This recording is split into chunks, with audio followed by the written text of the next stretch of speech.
saber si... Muchachos, ¿qué tal? Me gustaría saber si la semana pasada habíamos trabajado lo que era la parte de célula procariota o solamente nos quedamos en el inicio. Me gustaría que me ayuden con eso, muchachos, para poder iniciar la clase, ¿de acuerdo? Y poder empezar a trabajar de una vez. A ver, ¿quién me ayuda? Hicimos célula procariota, hablamos de bacterias la semana pasada. Ayúdenme, por favor. Sí, profesor. Sí, muy bien. Entonces, hoy día empezamos lo que nos corresponde a lo que es célula eucariota, ¿cierto?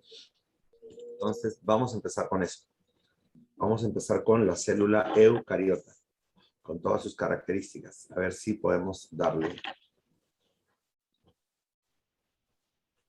Muchachos, ahorita empezamos. Una cuestión. La semana pasada que estuvimos hablando acerca de célula procariota, nosotros vimos ciertas características importantes de célula procariota. 5 características que lo identificaban. ¿Recuerdan cuál era? No, ¿Cuáles eran las 5 características? En primer lugar, era la célula más primitiva. más primitiva, menos evolucionada, ¿de acuerdo? En segundo lugar, no tenía carioteca. No tenía carioteca, por lo tanto, el núcleo es desorganizado, ¿de acuerdo? El núcleo es totalmente desorganizado, ¿estamos de acuerdo? Muy bien. Tercero. No tiene organelas membranosas. No tiene organelas membranosas, ¿de acuerdo? Cuarto. No forma cromosomas ni No tejidos. forma tejidos y no forma cromosomas, ¿de acuerdo? Muy bien. Creo que la semana pasada iniciamos algo de célula eucariota. Están comentando por aquí. Creo que llegamos hasta la primera parte, que era básicamente la parte de membrana, glucocálix, pared celular.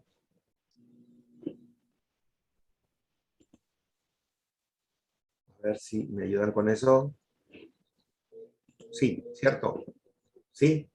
Sí.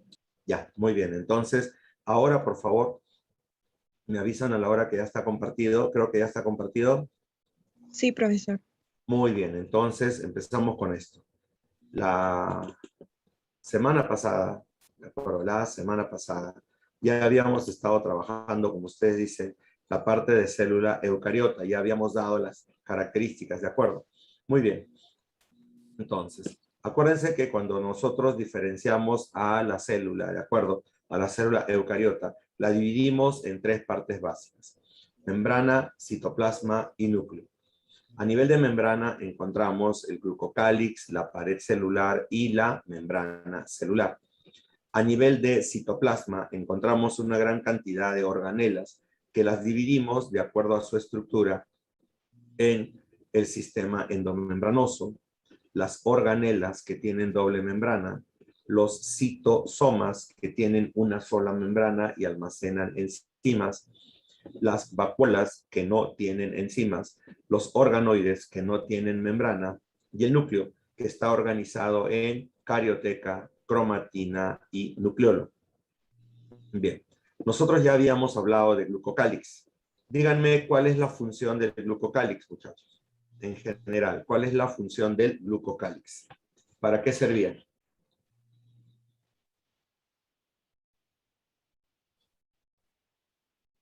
¿Para qué servía? ¿De acuerdo? ¿Cuál es la función del glucocálix? ¿Para qué se utiliza o cuál es la función más importante del glucocálix en una célula eucariota? En primer lugar, el glucocálix lo tenemos en la célula animal. ¿Pero para qué sirve? ¿Cuál es la utilidad de este glucocálix, muchachos? A ver, ¿quién me ayuda? Rapidito. Proteger, no tanto es proteger. Reconocer, sí. Proteger, no. Lo que hace es, permite actuar como receptor de membrana y reconocimiento. ¿De acuerdo? Permite que lleguen anticuerpos, hormonas, enzimas, y puede reconocer estructuras como virus, bacterias, o reconocer a otra célula. Muy bien. Otra pregunta, muchachos. Díganme, la pared celular, ¿qué organismos tienen pared celular a nivel biológico? ¿O qué células tienen pared celular a nivel biológico? A ver, ¿qué células conocemos nosotros que tengan pared celular? A ver, ¿qué células tienen pared celular? ¿A quiénes conocemos nosotros con pared celular? A ver. La célula vegetal, lo acepto, pero solamente la célula vegetal, eso es lo que quiero que entiendan.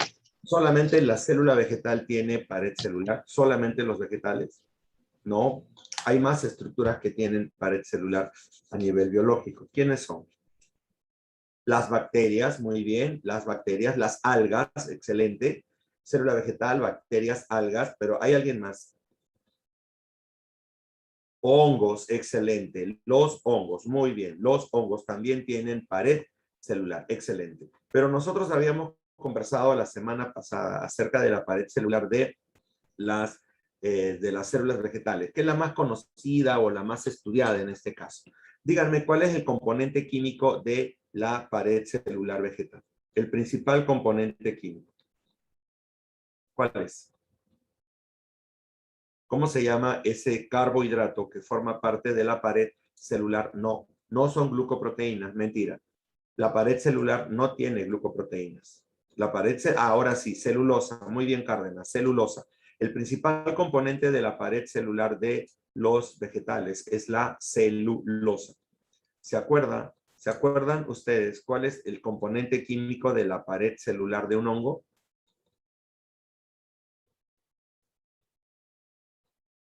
¿Cuál es la quitina? Quitina, muy bien, la quitina. ¿Y cómo se llama el componente de la pared celular de de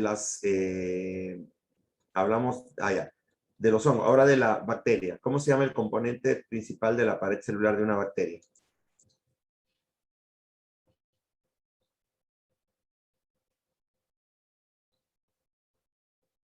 Mureína, o llamada también peptidoglucano. La mureína, o llamada también peptidoglucano. Excelente, muy bien. Entonces, nosotros habíamos hablado de la pared celular vegetal. Habíamos dicho que tiene básicamente un componente importante que es la celulosa, que forma parte de la pared secundaria. En la pared primaria podemos encontrar hemicelulosa, pectina y algunas proteínas, y entre dos paredes celulares aparece la lámina media, que está formada por pectatos de calcio y magnesio, que es como una especie de cemento que pega a una célula con otra. ¿De acuerdo? Muy bien.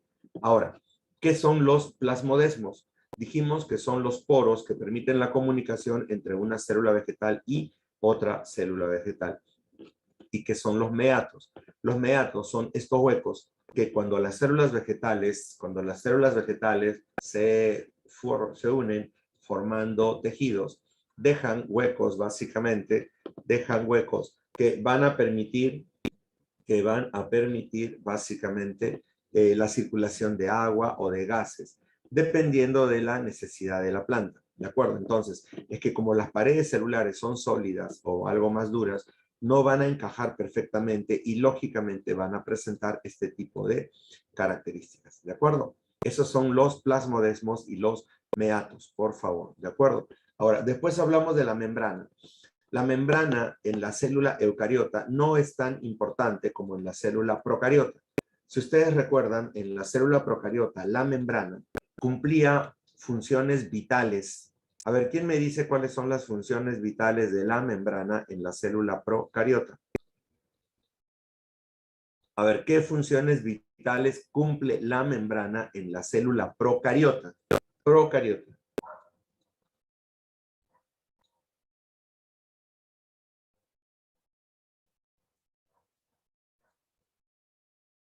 A ver, ¿quién me ayuda? La fotosíntesis y la respiración, profesor. Exacto, ya tenemos una. Una de ellas es el metabolismo, porque la membrana en la célula procariota puede realizar fotosíntesis o respiración celular en una estructura que nosotros llamamos mesosomas. Son los mesosomas laterales que contienen enzimas para la respiración o para la fotosíntesis. Ya tenemos una. Hay otra función vital también. ¿Cuál es la otra función vital?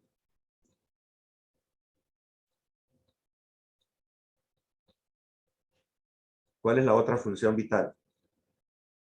¿Quién lo recuerda?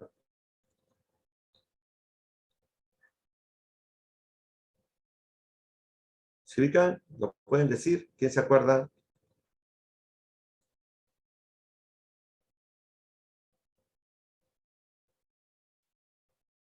¿Nadie? ¿Se acuerdan cuál era la función del mesosoma en tabique?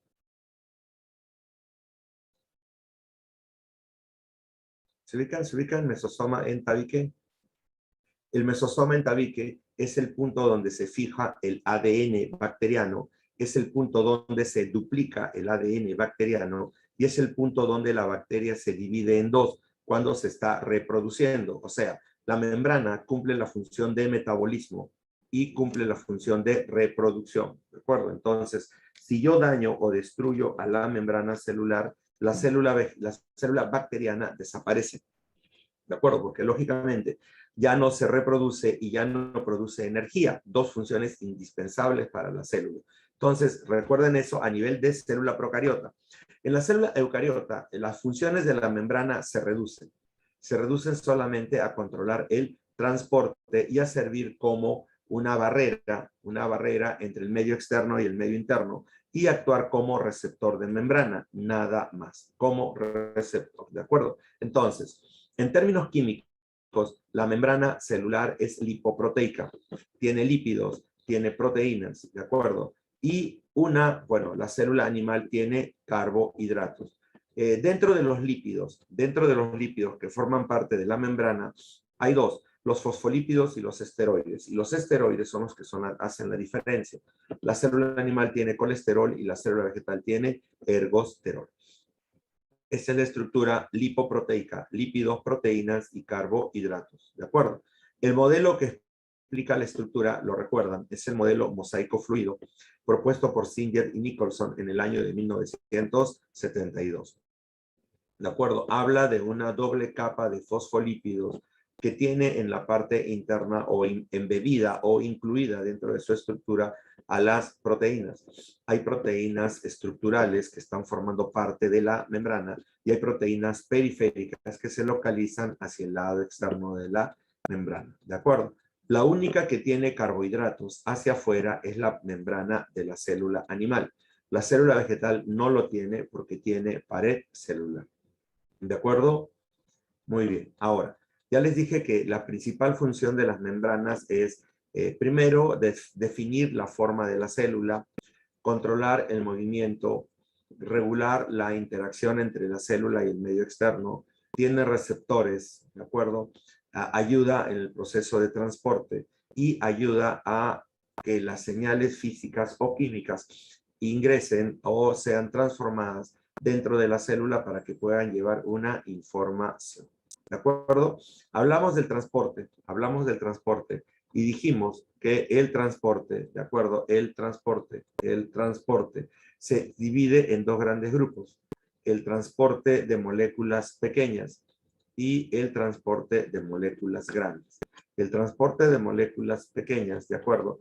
Está dado básicamente por dos tipos, el transporte pasivo y el transporte activo. Dos tipos, transporte pasivo y transporte activo. Y el transporte de moléculas grandes la llamábamos endocitosis, exocitosis y transcitosis. ¿De acuerdo? El transporte pasivo va a favor de la gradiente, no necesita energía. Esto significa que va de una zona donde hay más a otra donde hay menos. ¿De acuerdo? Una zona donde hay más a otra donde hay menos. ¿De acuerdo? Y básicamente no gasta energía. En cambio, el transporte activo va en contra de la gradiente, ¿de acuerdo? En contra de la gradiente y necesita energía porque va de menos a más. Dentro del transporte pasivo tenemos la difusión simple, la difusión facilitada que utiliza proteínas llamadas carriers y la osmosis que mueve agua. Recuerden que la difusión mueve sales y gases, ¿de acuerdo? O moléculas lipídicas, moléculas que son lípidos, que pueden atravesar la membrana de una manera mucho más rápida. Pero la difusión facilitada mueve básicamente moléculas que se mezclan con las proteínas para atravesar la membrana Y a este proceso, este proceso llamado difusión facilitada, utiliza estas proteínas llamadas carriers. La osmosis es un tipo de división, pero que solamente mueve, escúchenme bien, solamente mueve agua de una zona donde hay más agua a otra donde hay menos agua. De una zona donde hay más agua a otra donde hay menos agua. ¿De acuerdo? Muy bien. Ahora, después hablamos de un transporte activo. El transporte activo más conocido es la famosa bomba sodio-potasio. Esta bomba sodio-potasio, por cada 3 sodios mueve 2 potasios y utiliza ATP para que la proteína pueda moverse dentro de su estructura. En otras palabras, la proteína rota, permitiendo el movimiento de estos iones. Aparte de la bomba sodio-potasio, tenemos la bomba sodio-calcio, tenemos la bomba sodio-aminoácidos o sodio-glucosa. Eso ya depende de lo que la célula necesita en cierto modo. ¿De acuerdo? Ahora, en base a este tipo de procesos, habíamos conversado que hay 3 tipos de soluciones: isotónica, hipotónica, hipertónica. La solución isotónica es la que tiene las mismas concentraciones de sales tanto afuera como dentro de la célula. Mira, la solución isotónica tiene la misma concentración de sales afuera y dentro de la célula, o sea, son semejantes. En una hipotónica, la solución hipotónica tiene menor cantidad de sales que la célula, menor cantidad de sales que la célula. Y la solución hipertónica tiene una mayor cantidad de sales que la célula, mayor cantidad de sales que la célula.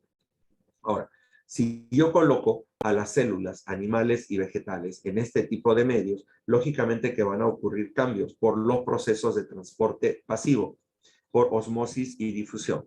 En este caso, por ejemplo, si yo la coloco a una célula animal y vegetal en un medio isotónico, la cantidad de agua que entra y que sale está equilibrada porque está en un medio equilibrado de sales.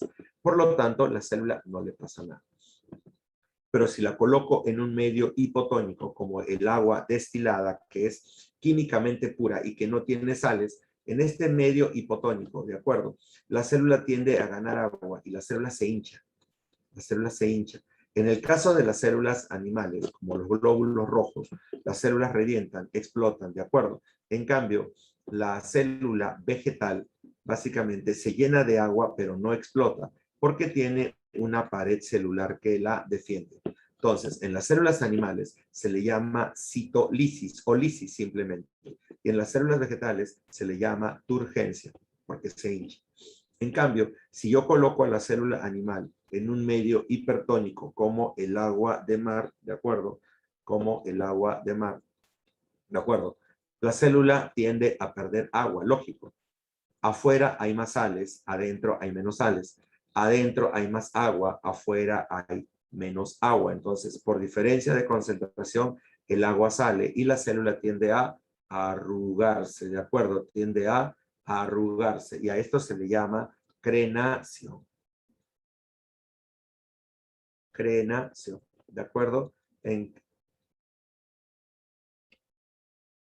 cambio, ¿de acuerdo? En cambio, la célula, ¿de acuerdo? La célula vegetal generalmente lo que tiene, la célula vegetal lo que tiene, ¿de acuerdo? Es básicamente tiende a deshidratarse. Y a este proceso le vamos a dar el nombre de plasmólisis, ¿de acuerdo? Le vamos a dar el nombre de plasmólisis. ¿Estamos de acuerdo? Entonces, básicamente, eso es lo que va a ocurrir. Eso es lo que nosotros vamos a encontrar, ¿de acuerdo? Eso es lo que vamos a encontrar. Entonces, recuerden, ¿no? Crenación y plasmólisis se da en una célula, ¿de acuerdo? Se da en una célula en medio hipertónico. Y lisis y turgencia en una célula en un medio hipotónico. Ahí tienen la relación. Ahora, después habíamos visto transporte de moléculas de gran tamaño. Hay un proceso mediante el cual la célula secreta o libera sustancias de gran tamaño y gana moléculas de gran tamaño, ¿de acuerdo? Entonces, hay 3 procesos. A este que están viendo a este nivel se le llama exocitosis.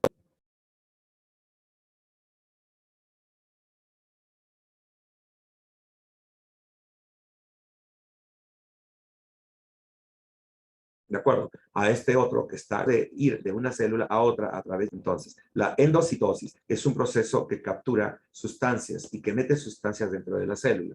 Puede ser una sustancia sólida y lo llamamos fagocitosis, una sustancia líquida y la llamamos pinocitosis, o sustancias específicas donde hay receptores de membrana que se utilizan en el proceso. Aquí tenemos la endocitosis mediada por receptores. ¿De acuerdo? Muy bien. Ahora, la exocitosis es cuando la célula secreta sustancias hacia el medio externo. ¿De acuerdo? Es cuando la célula secreta sustancias hacia el medio externo. ¿De acuerdo? Entonces, esas sustancias que se secretan hacia el medio externo, ¿de acuerdo? Van a ser formadas generalmente a nivel del aparato de Golgi.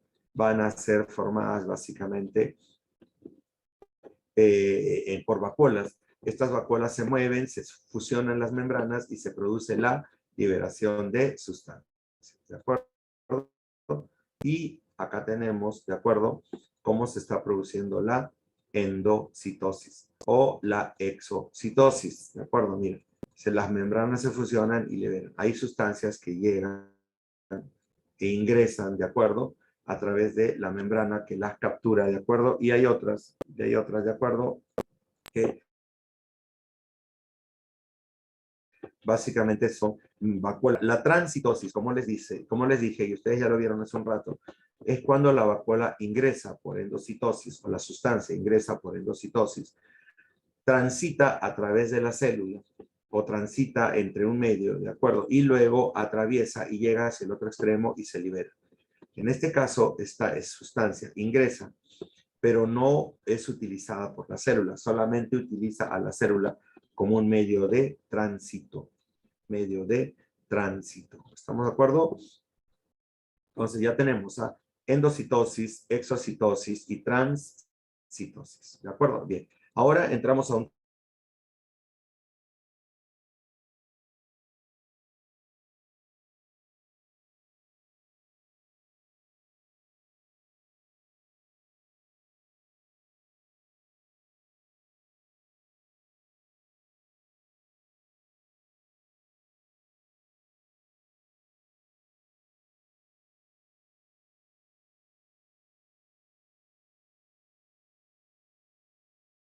una sustancia intermedia entre sólido y líquido, ¿de acuerdo? Una sustancia intermedia entre sólido y líquido. Y tiene características de ambos. Tiene características de ambos. Ahora, ¿qué es lo que vamos a encontrar? ¿O qué es lo que vamos a encontrar? ¿De acuerdo? ¿Qué es lo que vamos a ver a nivel del citoplasma? El citoplasma cumple la función importante de permitir el movimiento de organelas y moléculas. También sirve como medio de soporte. Permite algunos procesos metabólicos, ¿de acuerdo? Ayuda a la síntesis proteica, a la glucólisis y también permite la mitosis, ¿de acuerdo? Mitosis y meiosis, dependiendo del proceso en el cual se está dando la situación, ¿de acuerdo? Muy bien, entonces recuerda, ¿de acuerdo? Entonces tenemos al citoplasma, que contiene a las organelas, tiene a las moléculas celulares, sirve como medio de soporte, ayuda a los procesos metabólicos, se complementa con el núcleo para su función, realiza procesos como la síntesis de proteínas, la glucólisis, la mitosis o la meiosis. Pero lo más importante es que el citoplasma tiene tres propiedades importantes. El primer proceso o la primera propiedad es el efecto Tyndall. Efecto Tyndall, recuérdenlo. El efecto Tyndall es aquel en el cual las moléculas que forman parte de un coloide van a rebotar o van a reflejar la luz. Y esto nos permite ver a las moléculas dentro de un coloide. Acá tenemos un beaker con agua pura y acá tenemos un beaker con una solución coloidal. Cuando hacemos pasar la luz, en la agua pura, lógicamente, no vamos a encontrar moléculas, pero en la solución coloidal, las moléculas reflejan la luz, ¿de acuerdo? Y yo puedo ver a las moléculas. Esto es, por ejemplo, cuando tú ves las partículas de polvo o de talco en el aire. Cuando hay una buena cantidad de luz ingresando por tu ventana, un día de sol totalmente bien soleado, ¿de acuerdo? Y el sol entra por tus ventanas y tú sacudes o de repente el talco queda flotando en el aire, tú puedes ver a esas partículas de talco moviéndose en el aire. Eso significa efecto Tyndall, ¿de acuerdo? Eso significa el efecto Tyndall. Ahora, si ustedes se han percatado, ese movimiento que tienen esas moléculas se mueven totalmente caóticas y desordenadamente. Ese movimiento caótico y desordenado le damos el nombre de movimiento browniano. Es el famoso movimiento browniano, porque todas las moléculas se mueven en desorden. Todas las moléculas tienden a moverse en desorden, ¿de acuerdo? Y chocan entre sí. A ese famoso movimiento lo llamamos movimiento browniano. Es como cuando ves las partículas de polvo o de talco moviéndose en el aire. Y sí se puede ver, ustedes saben muy bien, que cuando hay una buena cantidad de luz se puede ver. Y por último, hay un proceso interesante que se le llama tixotropía. ¿Qué es la tixotropía? La tixotropía es el cambio de estado del citoplasma. El cambio de estado del citoplasma. Quiero que entiendas esto. Dentro de la célula, el citoplasma tiene dos estados. Tiene el estado líquido, o bueno, tiene el estado gel y el estado sólido. El estado gel y el estado sólido. ¿Estamos de acuerdo? Muy bien. Entonces, quiero que te imagines esto. El estado gel es como si fuera huevo duro y el estado sol es como si fuera clara de huevo cruda. Clara de huevo cruda. ¿Estamos de acuerdo? El estado sol es clara de huevo crudo y el estado gel es clara de huevo sancochado. Entonces, el citoplasma tiene estos dos estados. Justo debajo de la membrana tiene el estado gel. Y justo en el centro de la célula, en la parte central, tiene el estado sol. Entonces, esto le da cierta consistencia a la célula, porque el estado gel le da o le define cierta función, o cierta consistencia, cierta estabilidad a la célula, que junto con la membrana, pues con eso define su forma. Con eso define la forma celular. ¿De acuerdo? En cambio, en la parte central, ¿de acuerdo? Tenemos al citosol.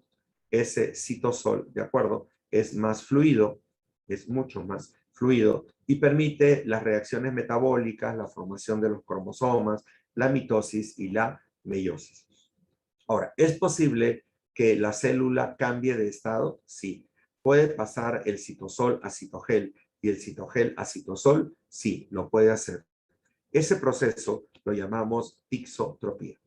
¿De acuerdo? De gel a sol y de sol a gel. Acá está, gel más viscoso, es más rígido, más sólido, más gelatinoso, yo te lo dije, y el sol es más fluido, es una solución líquida, ¿de acuerdo? Totalmente más fluida.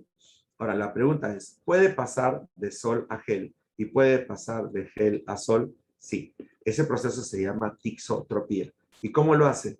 Ganando y perdiendo agua. Por ejemplo, para pasar de gel a sol, gana agua. Y para pasar de sol a gel, pierde agua. ¿De acuerdo? Pierde agua. ¿Estamos de acuerdo? Entonces, esa es la clave. Ahora, esto lo vemos principalmente en células animales.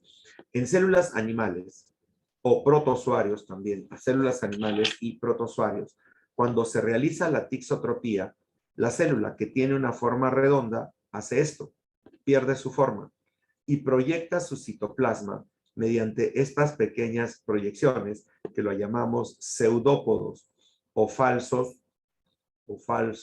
pies. Pseudópodos o falsos pies. ¿Estamos de acuerdo? Entonces, ¿para qué le sirve esto a la célula? Por ejemplo, en las amebas, en los glóbulos blancos, que son los leucocitos, se producen los pseudópodos para que la célula pueda moverse y desplazarse.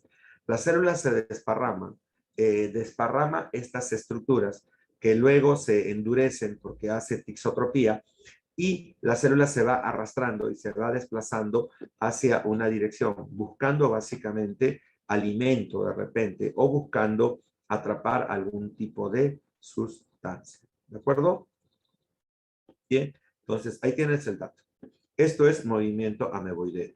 De lo que la célula era redonda, hizo tixotropía, la parte central se volvió gel y la parte periférica se volvió sol, se desparramó, ¿de acuerdo? Se desparramó, ¿de acuerdo?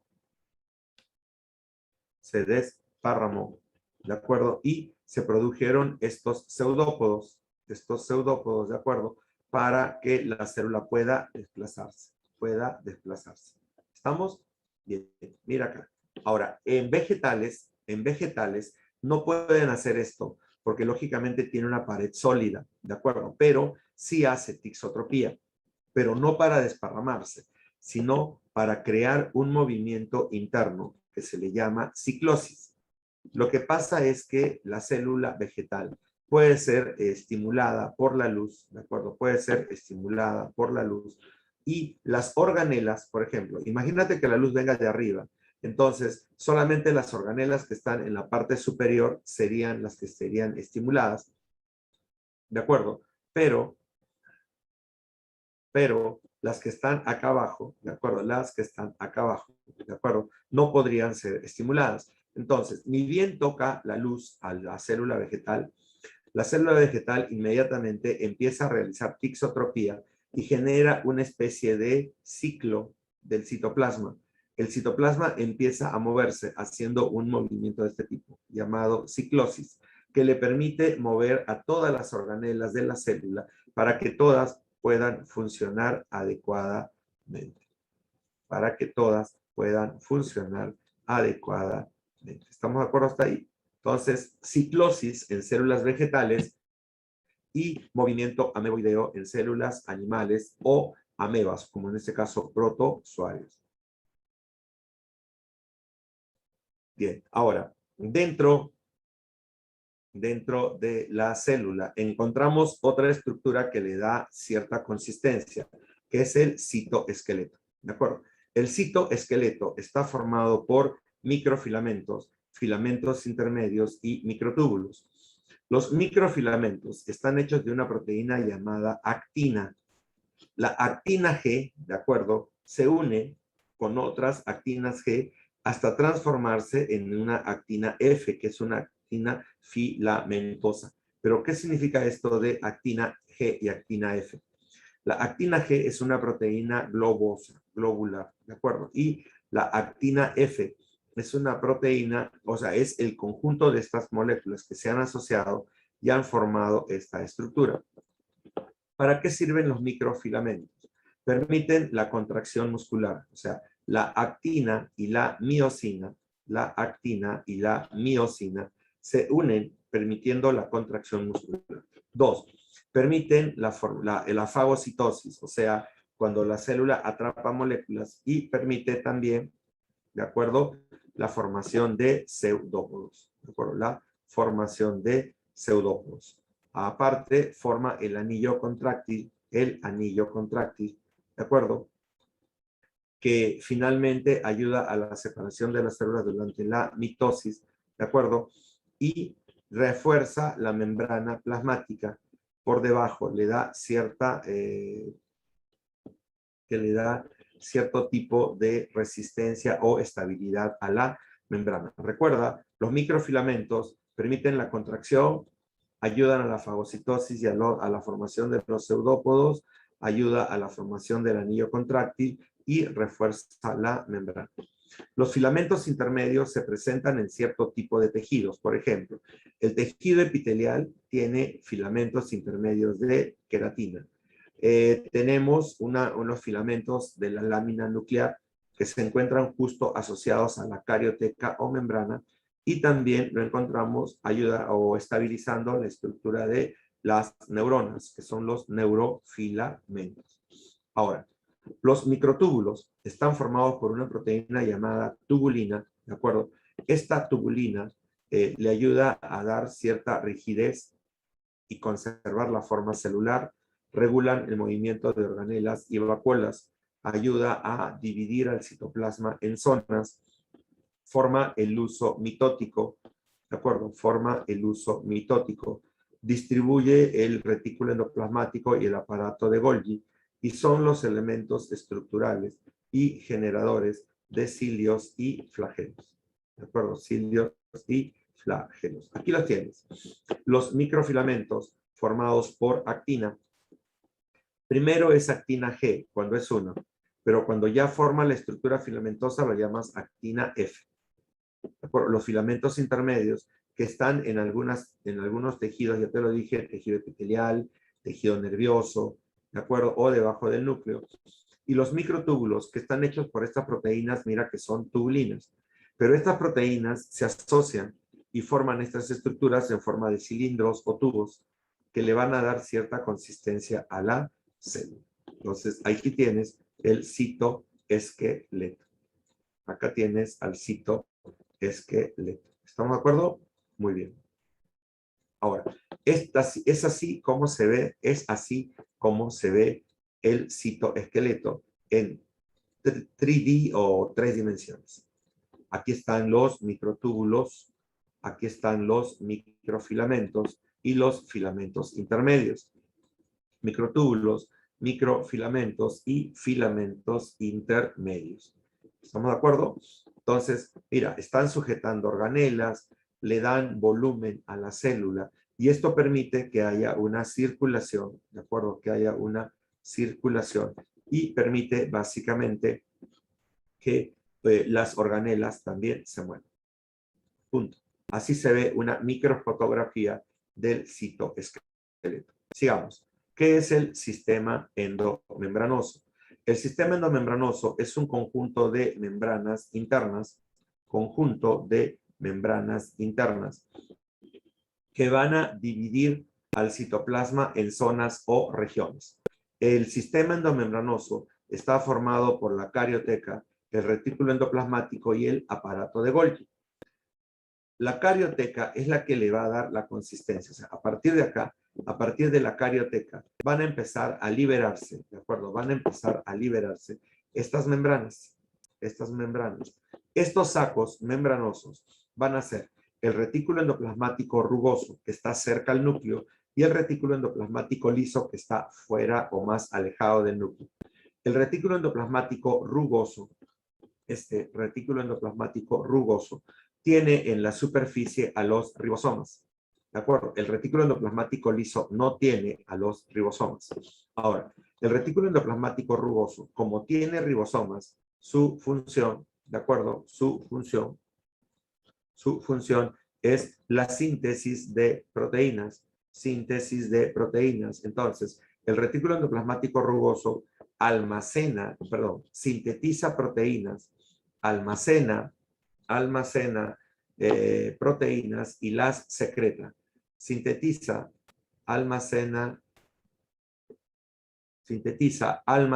y secreta proteínas para la célula. ¿De acuerdo? En cambio, el retículo endoplasmático liso no tiene esa característica. ¿Por qué? Porque el retículo endoplasmático liso, ¿de acuerdo?, no tiene ribosomas. Carece de ribosomas. Y como no tiene ribosomas, muchachos, solamente se encarga de, primero, desintoxicar a la célula. ¿De acuerdo? Por ejemplo, están viendo ustedes acá un retículo medio oscuro. Ya, entonces, piensen que ese retículo acá, que está medio oscuro, que es el retículo endoplasmático liso, está capturando la basura o las sustancias tóxicas que puedan dañar a la célula. La principal función del retículo endoplasmático liso es desintoxicar a la célula. Cualquier sustancia que pueda dañar a la célula, el retículo endoplasmático liso lo atrapa inmediatamente. Y una vez que lo atrapa, ¿de acuerdo? Una vez que lo atrapa,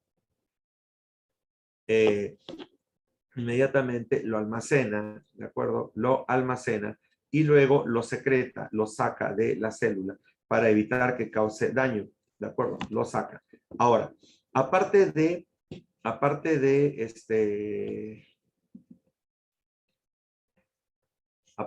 almacenar estas sustancias que son desechos tóxicos, el retículo endoplasmático liso se encarga del metabolismo de lípidos y proteínas, perdón, lípidos y carbohidratos. Acá Se forman lípidos y se destruyen lípidos. Se forman carbohidratos y se destruyen carbohidratos. Esa es la diferencia, ¿de acuerdo? El retículo endoplasmático rugoso sintetiza proteínas, almacena proteínas y secreta proteínas. El retículo endoplasmático liso, este retículo endoplasmático liso, lo que hace es desintoxicar a la célula, desintoxica a la célula y lo que hace es metabolizar lípidos y carbohidratos. Esas son las principales funciones del retículo endoplasmático liso y retículo endoplasmático rugoso. Ya lo tienen acá, ¿de acuerdo? Lo pueden leer si desean, pero es lo mismo que les acabo de contar. Excelente, ¿de acuerdo? Muy bien. Ahora, si ustedes se están dando cuenta, del retículo endoplasmático salen estas vacuolas. Estas vacuolas se van uniendo, ¿de acuerdo? Se van uniendo y van formando estas vesículas que forman cisternas, ¿de acuerdo? Estas cisternas forman lo que nosotros llamamos dictiosomas. Dictiosomas, ¿de acuerdo? Estos dictiosomas se unen formando un aparato y este es el famoso aparato de Golgi. Si se dan cuenta, por un lado tiene una cara cis que se llama cara de formación porque se está formando el aparato de Golgi y por el otro lado tiene una cara trans que es una cara de secreción, cara de formación y cara de secreción. ¿De acuerdo? ¿Cuál es la función del aparato de Golgi? Ya creo que por lo menos deben haberse dado cuenta. Si todo lo que viene del retículo endoplasmático llega acá, entonces el aparato de Golgi es el que almacena sustancias. Almacena sustancias. ¿Estamos de acuerdo? Entonces, esto que almacena sustancias, ¿de acuerdo? Esto que almacena sustancias es el depósito celular. Es el centro del depósito celular. Pero también es el centro de secreción. Centro de secreción. ¿Estamos de acuerdo? Almacena y secreta sustancias. Aparte de esto, el aparato de Golgi tiene otras funciones. Por ejemplo, lo que hace es almacenar sustancias. Almacenar sustancias. Lo que hace es forma a los citosomas. Forma a los citosomas. ¿Qué son los citosomas? Los citosomas son vacuolas que contienen enzimas. Vacuolas que contienen enzimas y van a cumplir diferentes funciones como la digestión celular, como la destrucción del agua oxigenada o como la producción de carbohidratos a partir de lípidos. Esos son los citosomas. También forma vacuolas. También se encarga de formar la pared celular y la membrana celular, porque todos los componentes los tiene el aparato de Golgi. ¿Estamos de acuerdo? Entonces, el aparato de Golgi es el centro de almacén y secreción celular. Aparte de eso, se encarga de producir los citosomas, producir las vacuolas, producir la membrana y producir la pared celular. Mira todas las funciones de este sistema y ya tenemos al sistema endomembranoso. Muy bien. Así se ve el sistema endomembranoso o al retículo endoplasmático. Ahora nos vamos a hablar de las organelas. Las organelas son aquellas estructuras que tienen doble membrana. ¿De acuerdo? Estructuras que tienen doble membrana. Muy bien. Esta estructura que tiene doble membrana, la primera es la mitocondria. A la mitocondria la llamamos condrioma o condriosoma. ¿De acuerdo? O también lo llaman sarcosoma. Ahora, ¿por qué lo llaman condriosoma? Porque lo encontramos dentro del cartílago. ¿Por qué lo llamamos sarcosoma? Porque lo encontramos dentro de la célula muscular. Entonces, las mitocondrias, dependiendo de dónde están, le vamos a dar el nombre. Ahora, una mitocondria tiene doble membrana. Tiene doble membrana, mira. Membrana externa y membrana interna. ¿De acuerdo? El espacio interno se le llama matriz. La membrana interna, se introduce dentro de la matriz formando las crestas mitocondriales. Aquí están las crestas mitocondriales, ¿de acuerdo? Muy bien. Sobre esas crestas aparecen ciertas partículas que les dan el nombre de partículas F. Pero esas partículas, ¿qué son? Esas partículas son ATP sintetasa o ATP-asa, que es la enzima que se encarga de producir ATP. Es la enzima que se encarga de producir ATP. ¿Estamos de acuerdo? Entonces, esta es la principal función de la mitocondria, generar energía a partir de un proceso llamado respiración celular aeróbica, porque utiliza el oxígeno. Utiliza el oxígeno. Entonces, otro dato interesante es que dentro de la mitocondria hay ADN, tiene su propio ADN. Ese ADN le permite ser una organela semiautónoma porque puede duplicarse sin necesidad de que la célula lo haga. Ella sola puede duplicarse y generar más mitocondrias dependiendo de la función celular. Entonces, mira, membrana externa, membrana interna, hay un espacio intermembranoso, el espacio interno es la matriz, la membrana interna forma las crestas que tienen a la ATP-asa en su superficie, formando las partículas F. Tiene su propio ADN y también tiene sus propios ribosomas para sintetizar sus propias proteínas y enzimas. Ya te dije que la principal función es la de generar energía a partir de un proceso llamado respiración celular aeróbica. ¿De acuerdo? Así se ve una microfotografía de una mitocondria. Bien, ahora, los plastidios son organelas que tienen doble membrana, pero son exclusivas de la célula vegetal. Hay 3 tipos de plastidios de acuerdo a su color. Tenemos los cloroplastos, que son verdes y almacenan clorofila y realizan fotosíntesis. Los cromoplastos, que almacenan pigmentos diferentes del verde, ¿de acuerdo? Y le dan los diferentes colores a la planta, los diferentes colores que ustedes han observado, ¿de acuerdo? Bien, pero, de acuerdo, muchachos, los leucoplastos son aquellos que no tienen color, ¿de acuerdo? Y almacenan sustancias orgánicas, como almidón, como proteínas, ¿de acuerdo? Muy bien. ¿Estamos de acuerdo? Entonces, esa es la particularidad. Eso es lo que nosotros tenemos que entender, ¿de acuerdo?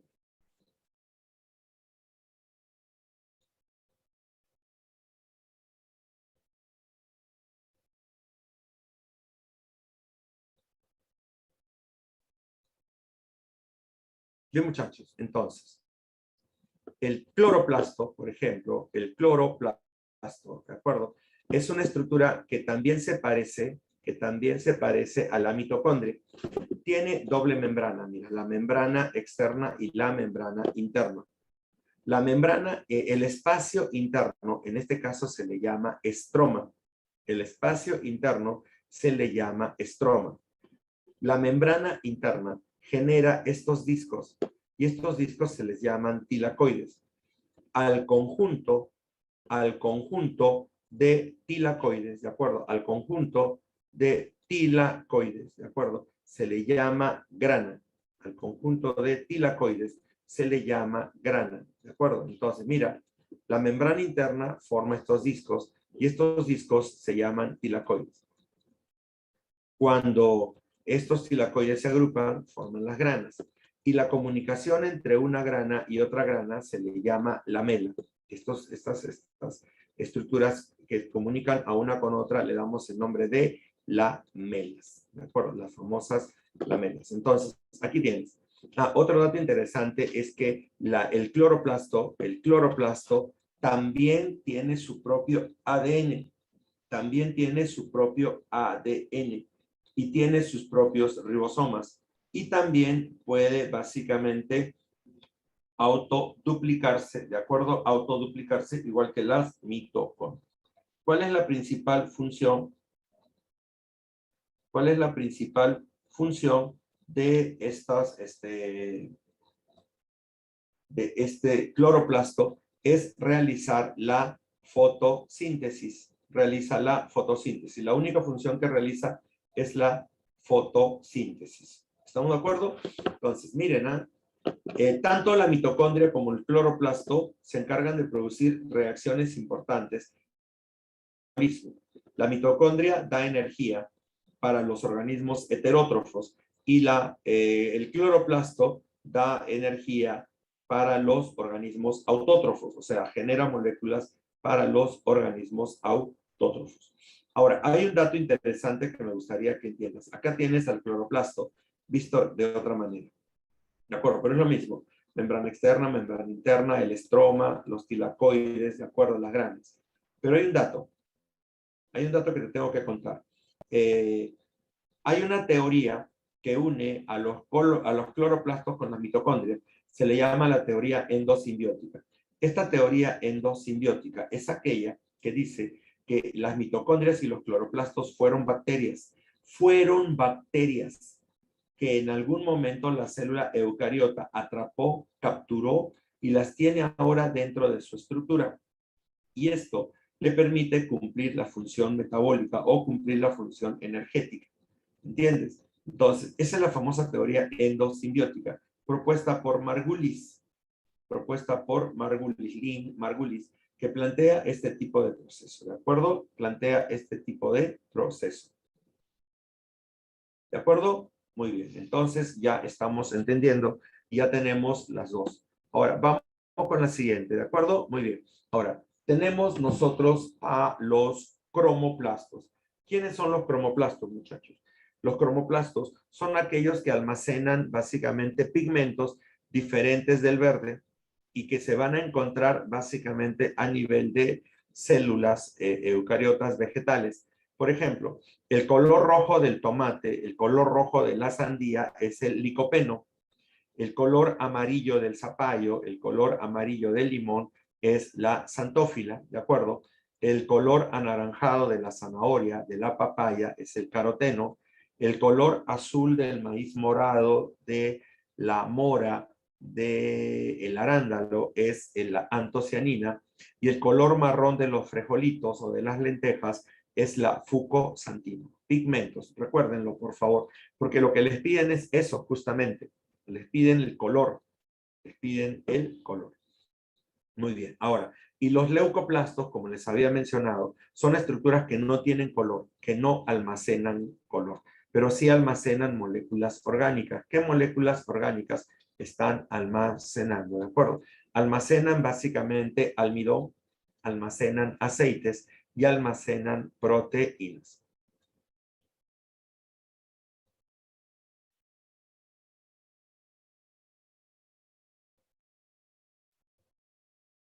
¿De acuerdo? Entonces, por ejemplo, los que almacenan almidón se les llama amiloplastos, los amiloplastos.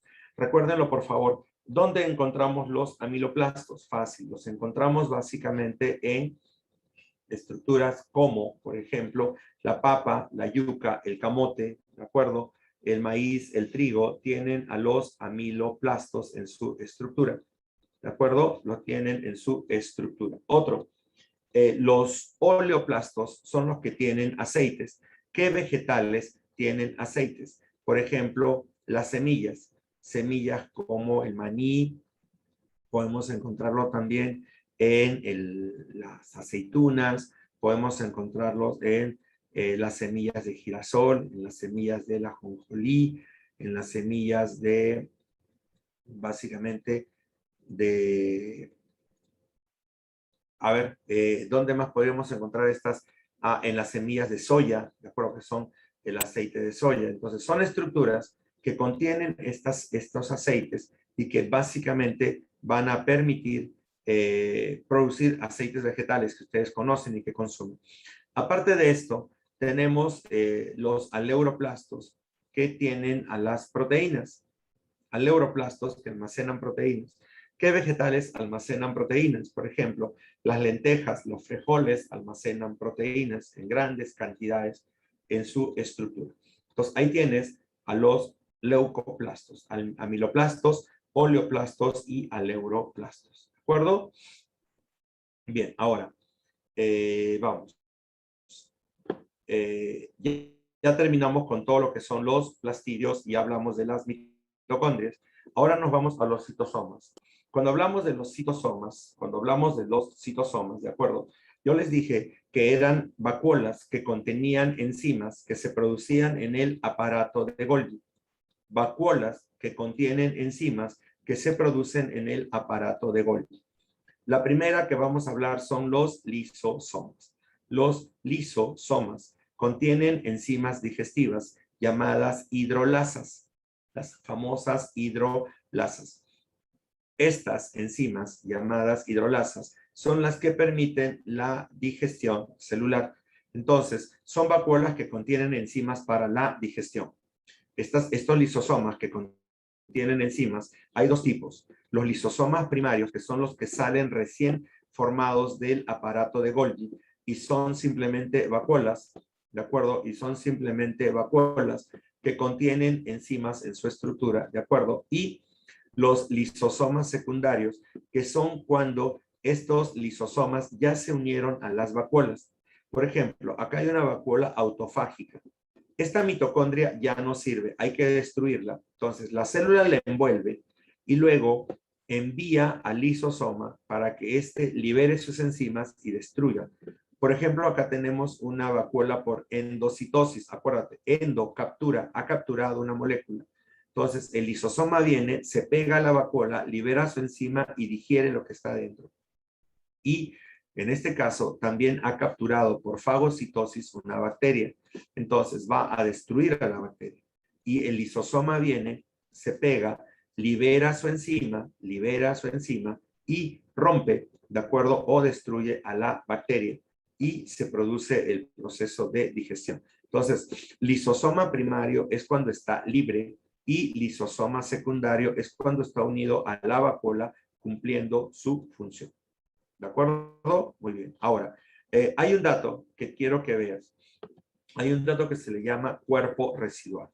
El cuerpo residual es algo así como las heces de la célula o los desechos de la célula. Es que después de que la célula ha terminado la digestión, ¿de acuerdo? Entonces, en ese momento se produce este tipo de estructura, ¿de acuerdo? Se produce este tipo de estructura. ¿Para qué? Para que en cierto modo, ¿de acuerdo? En cierto modo, se deseche lo que ya no se necesita, ¿de acuerdo? Se deseche lo que ya no necesita la célula. ¿Estamos de acuerdo? Muy bien. Se deseche y pueda eliminarlo. ¿De acuerdo? Muy bien. Entonces, cuerpos residuales. No se vayan a olvidar de eso, ¿de acuerdo? Son los cuerpos residuales. Punto. Se acabó. Ahora, los peroxisomas son organelas. Los peroxisomas son organelas que tienen la característica de contener una enzima llamada peroxidasa o catalasa. La peroxidasa o catalasa lo que hace es básicamente destruir o descomponer ¿a quién? A el peróxido de hidrógeno. Destruye o descompone al peróxido de hidrógeno. Este peróxido de hidrógeno, ¿de acuerdo? Es dañino, puede matar a la célula, puede destruir a la célula, ¿de acuerdo? Entonces, para evitar esa destrucción, tenemos los peroxisomas que destruyen al agua oxigenada, evitando que este peróxido destruya a la célula. ¿De acuerdo? Evitando que este peróxido destruya a la célula. Tengan cuidado en ese sentido. ¿Alguna vez, de repente, han curado alguna herida con agua oxigenada? Cuando ustedes agregan agua oxigenada a una herida, inmediatamente esta herida empieza a burbujear. ¿Qué pasa? La célula tiene peroxisomas. Cuando tú le agregas el agua oxigenada, el peroxisoma actúa sobre el peróxido de hidrógeno, lo descompone liberando oxígeno. ¿De acuerdo? Entonces, eso es lo que pasa. Ahora, cuando tú agregas agua oxigenada a una célula, ¿de acuerdo? Cuando tú agregas agua oxigenada a una célula, a una herida, no a una célula, a una herida, lo que haces básicamente es matar todos los microorganismos que están ingresando por esa célula. ¿Para qué? ¿De acuerdo? ¿Para qué? Para que evitar la infección, para evitar básicamente la infección. Tengan cuidado en ese sentido, porque el agua oxigenada mata, destruye células. Aparte de evitar que tengas una infección, destruye tus propias células. Tu tejido que está allí se destruye. ¿De acuerdo? Se destruye. Así que por eso es que nuestras células se defienden. Recuerden que los peroxisomas están tanto en animales como en vegetales y tiene esa particularidad. ¿De acuerdo? Ahora, los glioxisomas, ¿de acuerdo? Son vacuolas que contienen enzimas que descomponen, ¿de acuerdo? Que descomponen el agua, descomponen a los lípidos y los convierten en carbohidratos. ¿De acuerdo? Básicamente lo que hacen es transformar lípidos a carbohidratos. Esto lo hace básicamente la célula vegetal. No hace nadie, solamente la célula vegetal. ¿Y para qué sirve este proceso? El proceso sirve básicamente para que la célula vegetal, en este caso, pueda producir, ¿de acuerdo? Pueda producir energía. Es que la semilla no tiene cloroplastos. No tiene cloroplastos, ¿de acuerdo? Entonces, como no puede realizar fotosíntesis, ¿de dónde saca energía para la germinación? Convierte sus lípidos a carbohidratos y una vez que ha convertido los lípidos a carbohidratos, utiliza estos carbohidratos para generar energía a nivel de mitocondrias. ¿Estamos de acuerdo? Entonces, esa es una de sus principales funciones y ustedes ya se están dando cuenta cuál es la utilidad, ¿de acuerdo? ¿Cuál es la utilidad de este proceso? ¿De acuerdo? Bien, entonces ahí tenemos los glioxisomas. Entonces miren, ya tenemos lisosomas, peroxisomas y glioxisomas. Lisosomas sirven para la digestión. Los peroxisomas descomponen agua oxigenada y los glioxisomas convierten lípidos a carbohidratos y son los que ayudan principalmente en los procesos de germinación. ¿De acuerdo? Ayudan en los procesos de germinación vegetal. ¿De acuerdo? Muy bien. Ahora, las vacuolas son estructuras que no contienen enzimas. No contienen enzimas. Solamente contienen agua, aceites, proteínas, almidones, ¿de acuerdo? Pero no enzimas, porque si contuvieran enzimas se las llamaría citosomas. En la célula vegetal, las vacuolas son muy grandes y ocupan casi todo el espacio central de la célula. Y en realidad es una de las características importantes porque esto le permite a la célula tener agua y realizar su metabolismo, si no se muere. Y ese es uno de los indicadores que nos permite a nosotros, ¿de acuerdo? Ese es uno de los indicadores que nos permite a nosotros, ¿de acuerdo? Principalmente, nos permite a nosotros, principalmente, ¿de acuerdo? Identificar si la célula está en un buen proceso o se está deshidratando o está en proceso de descomposición o de muerte. Tanto es la vacuola que empuja el núcleo hacia un extremo, por si acaso. A esta membrana de esta vacuola, le damos el nombre de tonoplasto. Tonoplasto. Y terminando con las organelas, tenemos a los organoides. ¿Qué son los organoides? ¿De acuerdo? Son estructuras supramoleculares sin membrana. Estructuras supramoleculares sin membrana. Dentro de los organoides más conocidos tenemos al ribosoma. Los ribosomas son estructuras formadas por ARN y proteínas. Estos ribosomas se forman en el nucleolo, se organizan en el nucleolo y su principal función es la síntesis de proteínas. Los ribosomas tienen en su estructura dos subunidades, la subunidad menor y la subunidad mayor. Por subunidad menor y la subunidad mayor. Cuando las dos se ensamblan, se unen al ARN mensajero y empiezan a sintetizar a las proteínas. Ahora, el ribosoma procariota es más pequeño que el ribosoma eucariota. El ribosoma procariota pesa 70S y el eucariota pesa 80S. Acuérdense que el término S significa sedimento. El sedimento es la unidad de peso que nos permite diferenciar a los ribosomas, procariotas y eucariotas. Acá tienen el dato. Este cuadrito les va a servir bastante. La subunidad menor del ribosoma procariota pesa 30 y la subunidad mayor pesa 50. La unión de los dos suma 70, es el peso del ribosoma procariota.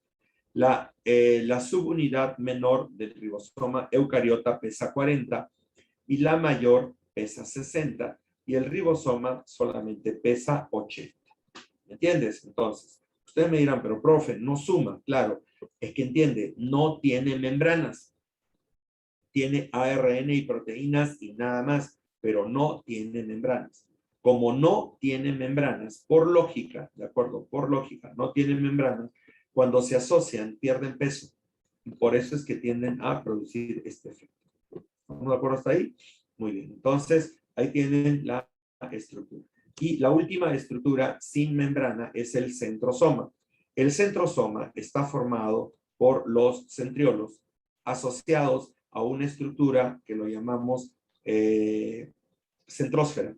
Centriolos más centrósfera. ¿De acuerdo? Muy bien. Ahora, este centrosoma está acá, aquí lo ven. Son estos dos cilindros huecos que se les llama centriolos, estos dos cilindros huecos que se les llama centriolos, y esta gelatina que los está rodeando que se le llama centrósfera. La unión de los centriolos con la centrósfera forma el centrosoma. Ahora, los centriolos son dos cilindros huecos formados por 9 tripletes de microtúbulos. Aquí están. 9 tripletes de microtúbulos. Si lo puedes contar, acá tienes 1, 2, 3, 4, 5, 6, 7, 8, 9. Estos 9 tripletes se organizan formando a estos cilindros huecos. Aquí están. 9 tripletes asociados formando estos dos cilindros huecos. ¿Cuál es la función de los centriolos? Los centriolos tienen la función, primero, de organizar el organizar el uso acromático. Organizan el uso acromático. ¿De acuerdo? Y también ayudan a la formación de cilios y de flagelos. Ayudan a la formación de cilios y de flagelos. ¿De acuerdo? Entonces, ahí lo tienes. ¿Ah? Los centriolos ayudan a la formación del uso acromático y a la formación de cilios y flagelos. Muy bien, muchachos. Con esto estamos acabando todo lo que es la parte del citoplasma. Ya llegamos hasta los organoides y el citoplasma. Ahora nos vamos al núcleo. Núcleo. El núcleo es una estructura importante y vital para la célula. Importante y vital. ¿Por qué? Porque contiene el ácido nucleico. Contiene el ácido nucleico, que es el que va a controlar toda la función celular. ¿De acuerdo? Entonces, este núcleo está formado básicamente por una membrana que se le llama carioteca o envoltura nuclear. Tiene al nucleolo y la parte interna tiene a la cromatina, ¿de acuerdo? Tiene a la cromatina, que es el material genético. Ahora, algunos autores mencionan que esta estructura que está acá adentro lo llaman carioplasma o jugo nuclear. Carioplasma o jugo nuclear. Entonces, tiene la envoltura o carioteca, tiene el nucleolo y tiene a la cromatina y además tiene esto que lo llamamos también carioplasma o jugo nuclear. Ahora, acá tenemos un esquema del núcleo.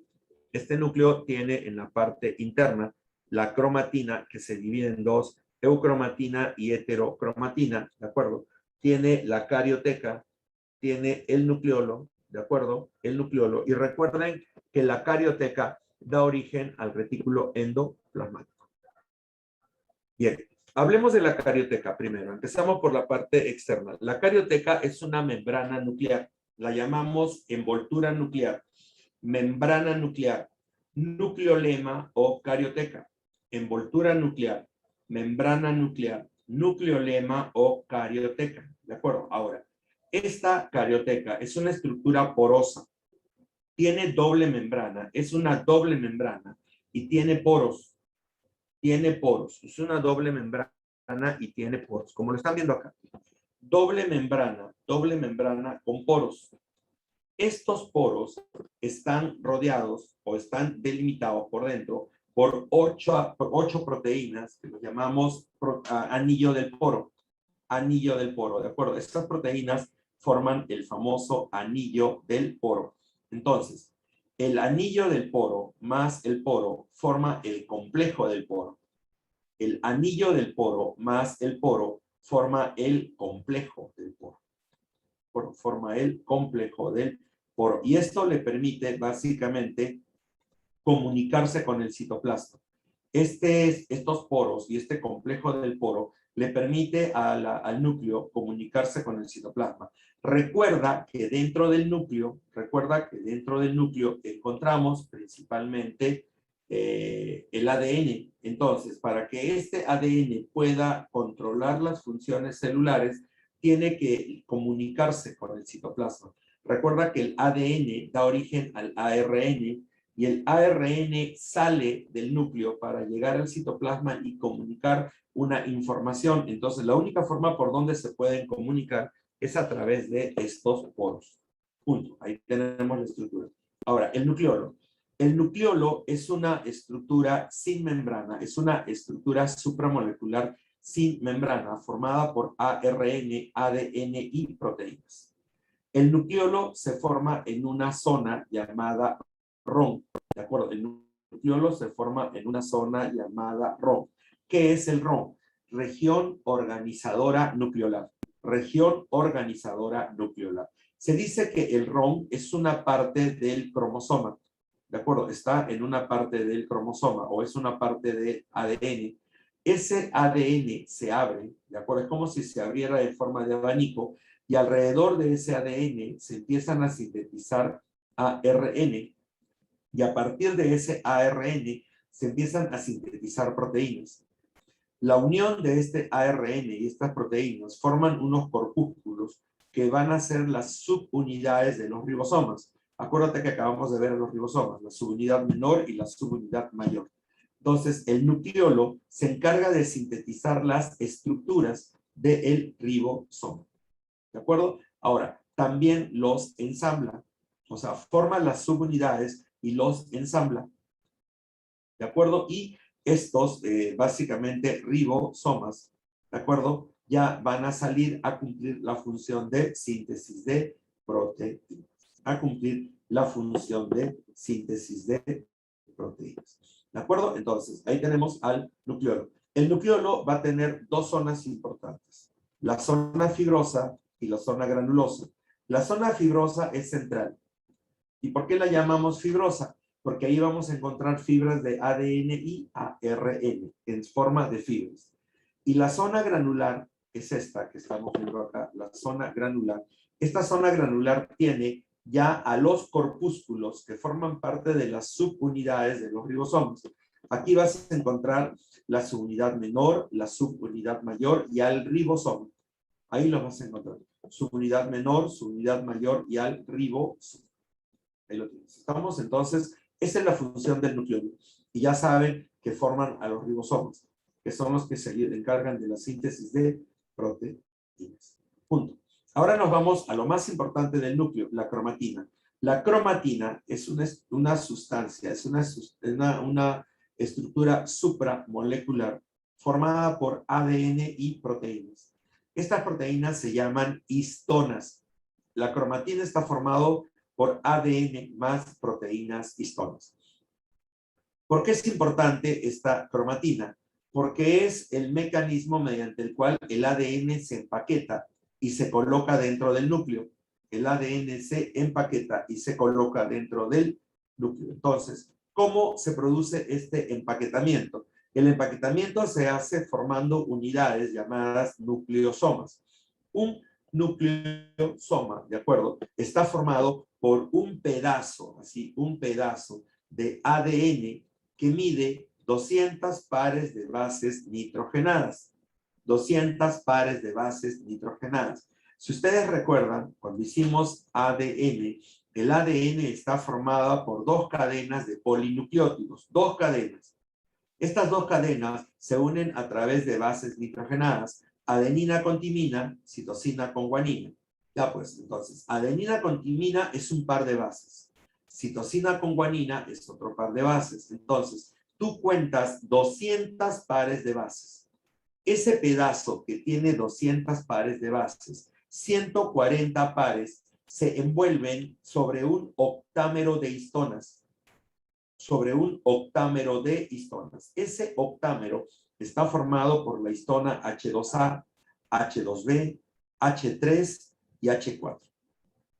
Ahí tienes el octámero de histonas. H2A, H2B, H3 y H4. Ahí están los octámeros de histonas. ¿Estamos de acuerdo hasta ahí? Entonces, si te estoy dando 4 y te digo que son 8, entonces te estoy dando 4 tipos y te digo que son 8, entonces estos cada uno están duplicados. Y ahí los estás viendo. H2A tiene 2, H2B tiene 2, H3 y H4 tiene 2. Entonces está el octámero de histonas. Ese paquete se le llama básicamente núcleo, de acuerdo del nucleosoma. Y además, las 60 pares de bases que sobran se unen a la histona 1 y llamamos a ese pedazo ADN ligador. Ese es el famoso ADN ligador. Entonces, mira, el nucleosoma tiene el octámero asociado a 140 pares de bases y el ADN ligador. Ahora, imagínate que esto se una a otro igual, a otro igual. Es como si estuvieras formando las cuentas de un rosario. ¿De acuerdo? Las cuentas de un rosario. Principalmente estos aminoácidos estas proteínas tienen dos aminoácidos importantes, lisina y arginina. Esos son los dos aminoácidos que identifican, de acuerdo a la lisina, o identifican a las proteínas histónicas. Ahora, lo que estamos viendo acá, mira, esta cromatina, el ADN, se une a formando los nucleosomas. Mira, y los nucleosomas se unen así, como si estuvieras formando las cuentas de un collar de perlas o de un rosario. ¿De acuerdo? Ahora, hay dos tipos de cromatina, la eucromatina y la heterocromatina. La eucromatina es la que es más delgada y está totalmente dispersa dentro del núcleo, totalmente dispersa. Y la heterocromatina está totalmente condensada, formando grumos o formando zonas oscuras dentro del núcleo. La eucromatina es la que tiene genes activos y se puede traducir y se básicamente va a empezar a producir proteínas. Es la que se va a encargar de producir proteínas. ¿Estamos de acuerdo? Entonces, esa es la eucromatina. En cambio, la heterocromatina está más condensada, pero no tiene función. Dentro de las funciones genéticas no tiene función, o sea, no produce nada. Lo que hace es transformarse en dos tipos, o sea, hay dos tipos de heterocromatina. La constitutiva, que es la que se encarga de formar los cromosomas, y la facultativa, que es una condensación funcional. O sea, es una condensación de la cromatina porque la célula lo necesita. Como te dije, la constitutiva es la que se encarga de formar cromosomas, pero la facultativa genera una estructura que nosotros le vamos a dar el nombre de corpúsculo de Barr, o llamada también cromatina sexual. Barr y sus colaboradores descubrieron que en el humano, en la mujer, en las células de la mujer humana, aparecía un corpúsculo de heterocromatina muy condensado, pegado a la membrana del núcleo. Y entonces él le dio el nombre de corpúsculo de Barr o cromatina sexual. ¿Por qué lo llamó cromatina sexual? Porque descubrió que es la condensación del cromosoma X de la mujer. El asunto es que los dos cromosomas X de una mujer pueden traer características diferentes, o sea, son los dos cromosomas X, pero pueden traer características que se oponen totalmente, o sea, llevar genes que se oponen funcionalmente uno al otro. Para evitar ese conflicto dentro del cuerpo, lo que hace es bloquear a un cromosoma X, lo bloquea para que el otro pueda funcionar. El bloqueo es al azar, o sea, no hay una predisposición frente a eso, pero generalmente se ha dado o han encontrado que esa condensación bloquea más que todo al cromosoma X que traiga mayores cantidades de alteraciones o enfermedades. Si, por ejemplo, estás heredando alguna alteración a través de ese cromosoma, el cuerpo lo bloquea. ¿De acuerdo?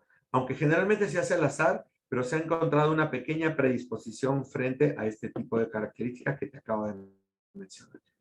Aquí lo tenemos, el corpúsculo de Barr, que se ve como un punto muy coloreado pegado a la membrana nuclear de las mujeres, y en los hombres no presentan esto, ¿de acuerdo? Acá tienes los núcleos de un hombre XY, mira, no tiene la cromatina, y en la mujer XX aparece la cromatina bien pegada hacia la membrana nuclear. Punto. Ahora, la cromatina se condensa formando a los cromosomas solamente cuando la célula está en un proceso de división. O sea, cuando la célula entra en un proceso de división, o sea, como mitosis o como meiosis, la cromatina tiene que condensarse formando a los cromosomas.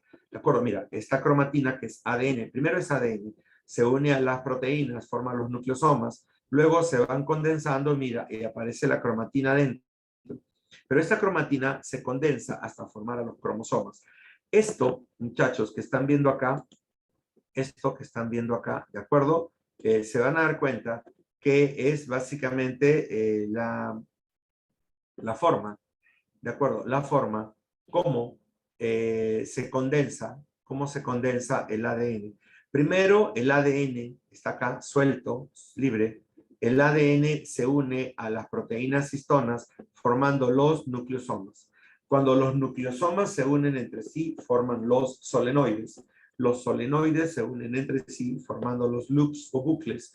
Los loops o bucles se unen formando la superhélice y la unión de esta superhélice forma al cromosoma.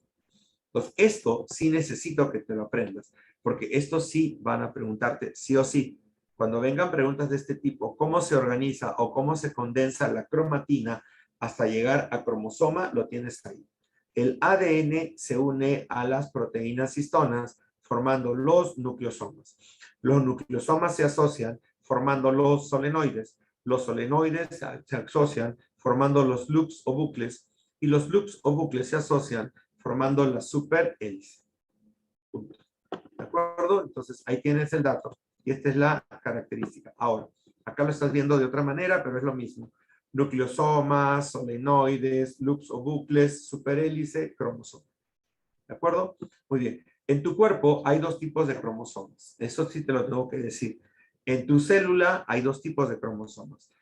Los cromosomas lineales, como los que acá ves, como estás viendo acá, que son los que los encontramos en todas las células, formando en el núcleo. Cuando el núcleo forma la cromatina y la cromatina forma el cromosoma, son los cromosomas así, como si fueran filamentos. Pero dentro de la célula hay una organela que tiene un ADN circular, que forma cromosomas circulares. Este ADN circular lo encuentras en las mitocondrias y cloroplastos. Solamente en mitocondrias y cloroplastos. Muy bien. ¿Cuáles son las estructuras de un cromosoma? Un cromosoma está formado por esta cromátida. Esto es una cromátida. La cromátida tiene dos brazos y una parte central llamada centrómero. Ese centrómero tiene una proteína llamada cinetocoro. Entonces, el cromosoma está formado por dos brazos, el centrómero y el cinetocoro. ¿De acuerdo? Acá lo estamos viendo. El brazo corto, el brazo largo, el centrómero y el cinetocoro. Los extremos de los cromosomas se les llama telómeros. Algunos cromosomas presentan esta constricción llamada constricción secundaria o adelgazamiento secundario. ¿Cuál es la constricción primaria? El centrómero. Esta es la constricción que todos los cromosomas tienen. Esta puede estar como no puede estar. Esta constricción secundaria forma una estructura llamada satélite, que es un pedazo de cromosoma que se puede perder o intercambiar durante la mitosis o la meiosis. De acuerdo a la posición del centrómero, hay 4 tipos de cromosomas. Tenemos los que tienen el centrómero al centro, lo llamo metacéntrico. Los que tienen el centrómero más hacia un lado que hacia el otro, lo llamamos submetacéntrico. Los que tenemos el centrómero casi para llegar al extremo, lo llamamos acrocéntrico. Y cuando el centrómero ya llegó al extremo del cromosoma, lo llamamos telocéntrico. Metacéntrico, submetacéntrico, acrocéntrico, telocéntrico. Son los 4 tipos de cromosomas considerando la posición del centrómero. ¿De acuerdo? Muy bien. Ahora, el número cromosómico es el número de cromosomas que identifica al individuo, número de cromosomas que identifica al individuo. Y hay 2 tipos de número cromosómico. Tenemos el número cromosómico diploide, que se representa como 2N, y lo llamamos también número cromosómico somático, ¿de acuerdo? ¿Por qué somático? Porque es el número de cromosomas que vamos a encontrar en todas las células de nuestro cuerpo. Todas, excepto un grupo de células que las llamamos gametos. Excepto en los gametos, todas las demás células de nuestro cuerpo tienen el número cromosómico completo. ¿De acuerdo? Tienen el número cromosómico completo. ¿De acuerdo? Entonces, aquí está. El número cromosómico 2N es el número cromosómico completo que encontramos dentro del núcleo y que muchas veces identifica a la especie. En cambio, el número cromosómico gamético es la mitad del número cromosómico. Es la mitad de los cromosomas. O sea, si el número diploide es 2N, el número haploide es la mitad. N, ¿de acuerdo? Y solamente lo encontramos en los gametos. ¿Cuáles son los gametos? ¿De acuerdo? Los gametos son los óvulos y los espermatozoides. Óvulos y espermatozoides. ¿De acuerdo? Muy bien. Ahora, aquí tienes células haploides, óvulos y espermatozoides, porque tienen solamente la mitad, y células diploides son las que tienen el número completo. ¿De acuerdo?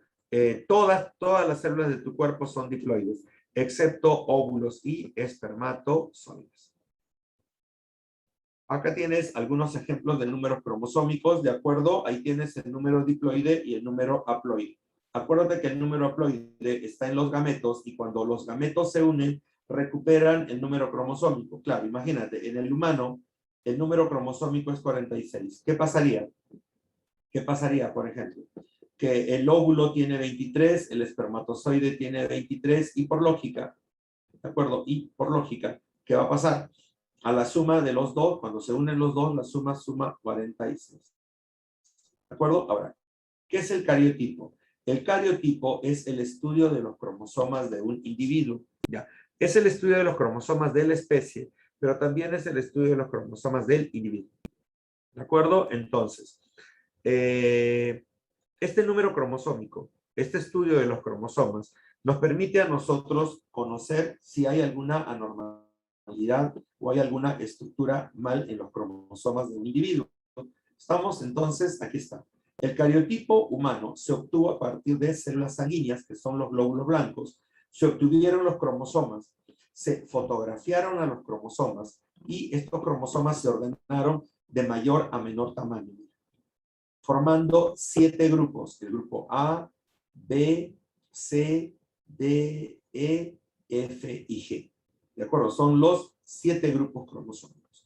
Algo que hay que indicar en el cariotipo humano, que nosotros en nuestro cariotipo encontramos cromosomas metacéntricos, submetacéntricos y acrocéntricos, pero no hay cromosomas telocéntricos. ¿De acuerdo? No hay cromosomas telocéntricos. En el cariotipo humano no existen.